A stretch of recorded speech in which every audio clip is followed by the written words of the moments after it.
Hello everyone, welcome back to my channel Neetu Agarwal blogs. तो friends, आज के इस ब्लॉग में मैं शेयर करने वाली हूँ अपनी मॉर्निंग टू इवनिंग रूटीन।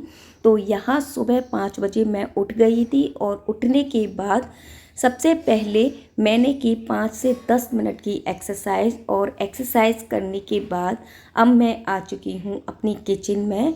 तो फ्रेंड्स, किचन में मैं जब भी काम करती हूँ, आई मीन क्लीनिंग करती हूँ, तो मैंने एक रूल सेट करके रखा हुआ है कि मैं डेली कोई ना कोई एक चीज़ की डीप क्लीनिंग करूँगी। तो आज बारी थी इस माइक्रोवेव की, तो काफ़ी टाइम से सोच रही थी, तो आज मैंने इसे अच्छे से क्लीन किया। और जहाँ पर इसे मैंने सेट करके रखा था उस बॉक्स को भी अच्छे से क्लीन कर दिया, और क्लीन करने के बाद फिर उसे मैंने उसी जगह पर सेट कर दिया।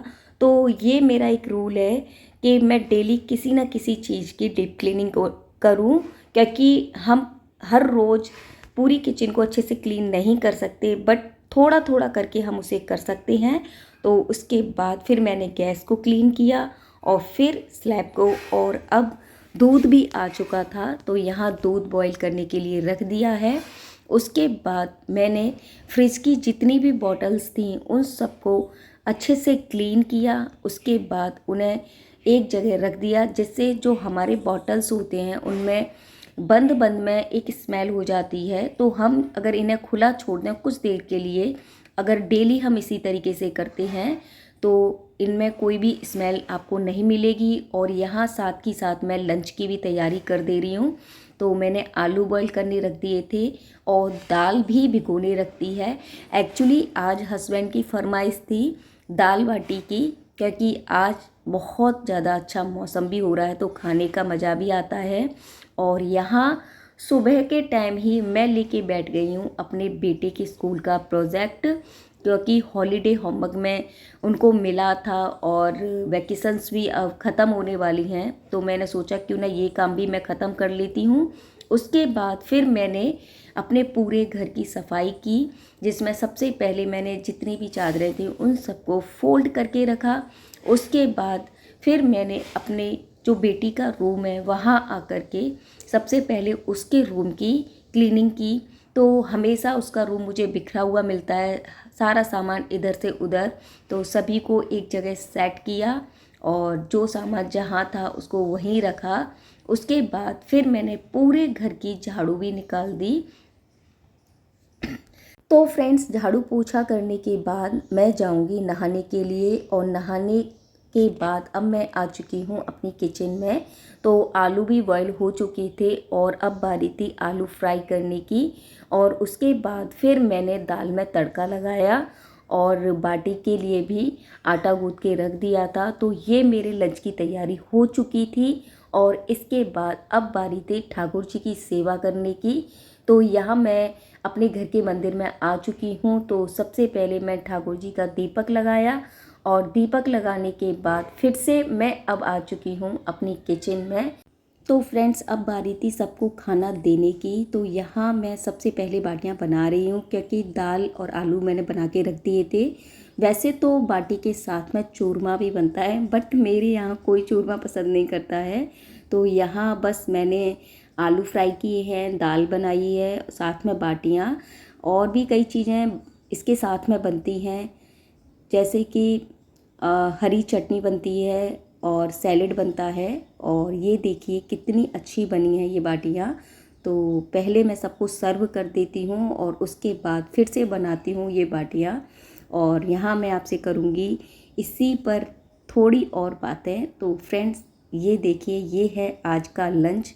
तो मेरा ये आज का लंच कैसा लगा आपको मुझे कमेंट करके ज़रूर बताएं। और अब मैं आ चुकी हूँ डांस प्रैक्टिस करने के लिए, क्योंकि हमारे घर में है शादी, तो उसकी प्रैक्टिस चल रही है। तो यहाँ मैंने सोचा थोड़ी सी मैं आज प्रैक्टिस कर लेती हूँ, क्योंकि डेली जब तक हम किसी चीज़ की प्रैक्टिस नहीं करते हैं तो वो स्टेप भी हमारे माइंड में नहीं रहते हैं, और थोड़ा मतलब बॉडी में वो स्लो स्लो मूवमेंट भी आता है। तो डेली प्रैक्टिस करने से क्या होता है, सारे स्टेप्स हमें अच्छे से लर्न भी हो जाते हैं और एक एनर्जी लेवल भी बढ़ जाता है। तो बस इसी तरीके से आधे घंटे तक मैंने की डांस की प्रैक्टिस, और उसके बाद फिर मैं आ चुकी हूँ अपनी किचन में। तो फ्रेंड्स, कल मैं लेके आई थी ये कच्चे आम, कैरी, और इसका मुझे बनाना है आम का अचार। तो कल मैं लेके आ गई थी, बट मुझे इतना टाइम नहीं मिला कि मैं साथ ही इस अचार को बना सकती। तो फाइनली आज टाइम मिला है। तो अभी मैंने इनको अच्छे से वॉश कर लिया है। थोड़ा सा साइज छोटा है एक्चुअली। मैं अचार डालने में थोड़ा सा लेट हो गई, तो अभी मार्केट में कैरी आ रही है, बट इतनी अच्छी नहीं आ रही जो आ रही है। बट फाइनली मुझे ये मिल गई। थोड़ा छोटा है बट इट्स ओके, ये ठीक है। और काफ़ी मतलब टाइट भी है, तो इसकी वजह से ये अचार भी बहुत अच्छा बनेगा। तो सबसे पहले मैंने इनको अच्छे से वॉश कर लिया है, और उसके बाद अब मैं इसे सरोते से इनको छोटे छोटे पीसेस में कट कर लूँगी। तो आम का अचार भी दो तरह से बनता है। एक आप पीसेस करके बना सकते हैं, और एक नॉर्मली आप इसमें फोर्क कट लगा कर किस तरीके से और उसके अंदर मसाला भर के भी बना सकते हैं। बट वो जब बनने के बाद तैयार होता है तो उसे लेना इतना आसान नहीं होता है। मतलब उसको ऐसे तोड़ के लेना पड़ता है, तो हाथ थोड़े से गंदे भी हो जाते हैं। तो ईजिली होता है ऐसे छोटे छोटे पीसेस करके आप बनाओ, क्योंकि आपको जितनी ज़रूरत होती है आप उतना अचार ले सकते हैं, तो वेस्ट नहीं होता है। तो चलिए पहले मैं इसे कट कर लेती हूँ, और उसके बाद फिर बाद में आपको बताऊँगी मैंने इस अचार को कैसे बनाया है। तो सबका अपना अपना तरीका होता है बनाने का, और मैं जो कोई भी अचार बनाती हूँ अपनी मम्मी से सीखती हूँ, क्योंकि मेरी मम्मी के हाथ के बने अचार बहुत ही अच्छे बनते हैं।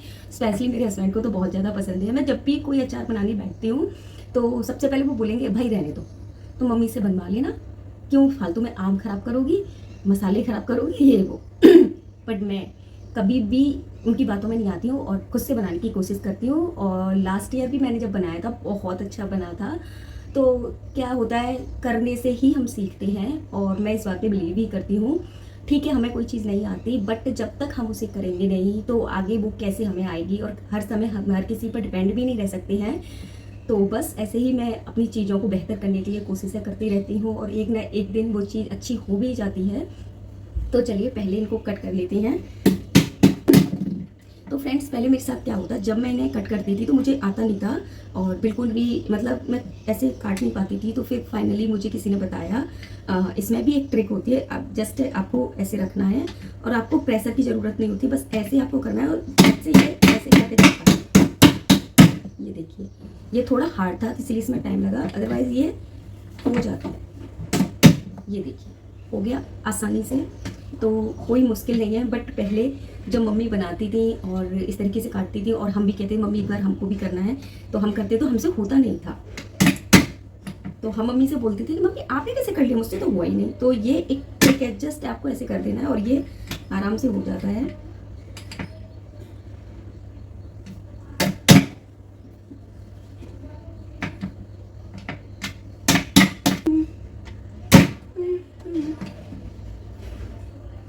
पर फ्रेंड्स, आप इसे केयरफुली करें, क्योंकि हाथ कटने का बहुत ज़्यादा डर होता है। एक बार मेरे साथ लास्ट टाइम हुआ था, मैं बस ऐसे इसको ऐसे रख दिया था और वैसे लगानी, तो अचानक से ये जो हैंडल है ये मेरे हाथ पे आके ऐसे गिरा, तो मेरे लग भी गई थी। क्योंकि ये बहुत ज़्यादा शार्प होता है, तो आप केयरफुली करें, जल्दबाजी ना करें, क्योंकि हर चीज़ में जल्दबाजी अच्छी नहीं होती है।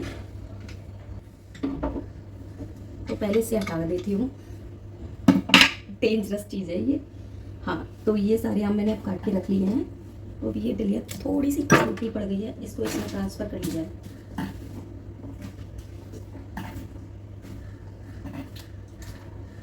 तो ये देखिए फ्रेंड्स, मैं ये सारे आम काट लिए हैं, तो मैं आपको क्लोज करके दिखाती हूँ इस तरीके से। तो अब इनके अंदर ये गुठली है, ये देखिए, ये मैं निकाल दूँगी। तो पहले क्या होता था, लोग इसका भी अचार बनाते थे। तो सच बोल रही हूँ, मेरे को तो पहले भी इसका अचार समझ नहीं आता था, और आज तो मुझे क्या ही आएगा। तो मैंने तो कभी नहीं डाला, लोगों को पसंद आता था इसका अचार खाना। तो सबसे पहले हम इनकी गुठलियाँ हैं उनको निकाल लेंगे। तो अभी एक बार और मैं इनको वॉश कर लूँगी, और फिर अच्छे से इन्हें सुखा लूँगी धूप में रख के, जिससे इसमें जो भी थोड़ा बहुत गीलापन है वो अच्छे से निकल जाए। और साथ ही साथ मैं ऑयल को गर्म करने भी रख दूँगी, क्योंकि जो ऑयल होता है उसमें एक तासीर होती है। कभी कभी क्या है, उसमें से काफ़ी मतलब वो आती है, झड़प टाइप की आती है, तो वो आँखों को भी लगती है और अचार भी ज़्यादा अच्छा नहीं बनता है। तो पहले बॉईल करके मैं उसे रख दूँगी, जिससे वो ठंडा हो जाएगा जब मैं अचार बनाने बैठूँगी, तो वो मुझे एक्स्ट्रा टाइम नहीं लेना पड़ेगा। तो इस तरीके से मैं ये सारी गुठलियाँ इसकी निकाल लेती हूँ पहले, और उसके बाद फिर मैं बताऊँगी कि अचार में मैंने कौन कौन से मसाले कितने डाले हैं। तो ये मेरा 1 किलो आम है, मैंने 1 किलो लिया है पेट में इसे, तो उसी के अकॉर्डिंग मैं आपको इसके सारे स्पाइसेस बताऊंगी। तो बारी है पहले इनको सही से साफ़ करने की। तो चलिए पहले इनको साफ़ करते हैं। तो फ्रेंड्स अभी इवनिंग के 4 बज रहे हैं और मैं आ चुकी हूँ फिर से अपनी किचन में। तो यहाँ मैं अपने बच्चों के लिए शाम के नाश्ते की तैयारी कर रही हूँ। तो यहाँ मैंने बनाया है सैंडविच एंड मैंगो शेक, क्योंकि अभी मुझे मार्केट भी जाना है। लेकिन उससे पहले मैंने जो सुबह कैरी काट के रखी हुई थी उसमें मसाले भी मिलाने थे। तो फ्रेंड्स यहाँ मैं कैरियों में मसाले मिला रही हूँ आम का अचार बनाने के लिए। लेकिन यहाँ मैं पूरी रेसिपी शेयर नहीं कर रही हूँ, क्योंकि ब्लॉग बहुत ज़्यादा बड़ा हो जाता। तो मैं इसका अलग से वीडियो बना करके अपलोड कर दूँगी चैनल पर, जिसका लिंक मैं डिस्क्रिप्शन बॉक्स में शेयर कर दूँगी, आप जा कर के चेक कर सकते हैं। और ये काम भी मैं बहुत जल्दी जल्दी कर रही हूँ, क्योंकि मुझे मार्केट के लिए निकलना है और लेट भी काफ़ी हो गया है। तो अभी मैं मार्केट आ चुकी हूँ और यहाँ मैंने देखी कुछ बुक्स। तो यहाँ बस मैं यही देख रही हूँ मुझे कौन सी बुक लेनी चाहिए और कौन सी नहीं। तो फ्रेंड्स ये था मेरा आज का ब्लॉग। तो मेरा ये ब्लॉग आपको कैसा लगा प्लीज़ कमेंट करके ज़रूर बताएं।